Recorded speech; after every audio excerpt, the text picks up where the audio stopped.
maalintii shalay ahayd reer dhagax buur waxaa kala qabsaday kamarada korka wax ka duubta ama wax ka sawirta inkastoo ila tahay inayna dadkan reer dhagax buur baahina siiladii joogaan ay yihiin dad safar xoola keenay haddana aad bay ula yaabeen oo qaar baa buru wata bal ila daawada waxa kala gaadhay waatan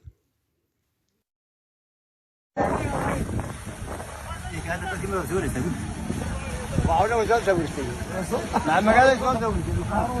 بقى وين كنت تعويل